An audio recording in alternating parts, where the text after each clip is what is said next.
বাহ, ধান খেতে দাঁড়িয়ে মুতার মজাই আলাদা।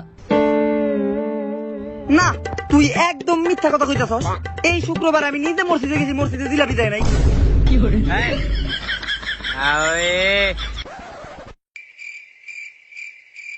উফ, ভাল লাগতেছে।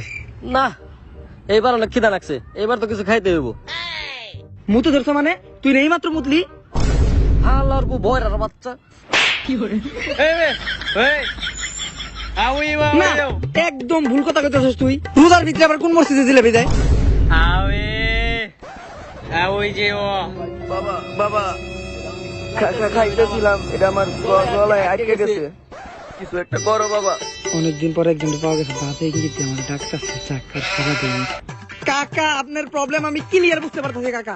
এই প্রবলেমের সমাধান খেলে আমি করতে পারবো। শোন, তোরা একটু সামনে যা, আমি কাকার নিয়ে চিপাই দিয়ে প্রবলেমের সমাধানটা করে দিই। চলেন। তাড়াতাড়ি চলো বাবা। আহ, কাকার পুরাপুরি উপকার করে দিয়েছি। কাকা অনেক বড় বিপদে পড়ছিল, কাকার পুরাপুরি উপকার করে দিয়েছি। কাকা এই উপকারের কথা জীবনে বলবো না।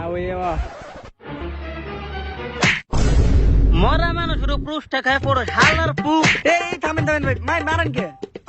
দাস না থেকে মরা মানুষ পড়ে রয়েছে, তার উপরে পৃষ্ঠা খায় পড়ো আর মারুম না কি করুম? ঘুরবে খারাপ, বিয়া তো বিয়া বাড়িতে হইব, তা বরের রাস্তায় হয়ে রাখছেন কে? হালার পু মাথার টোপ। ওই কাউই ও ই ও ও আচ্ছা, ও চোখে দেখে না? না, একদম চোখে দেখে না। ওই একটা মানুষ মারা গেছে, তাড়াতাড়ি খরচের ব্যবস্থা করতে হইব। একটা মানুষ মারা গেছে, অনেক ভালো মানুষ আছিল মহিলাটা, আমি আমার নিজ চোখে দেখছি। কি রে, তুই না চোখে দেখছ না? তা ভাই,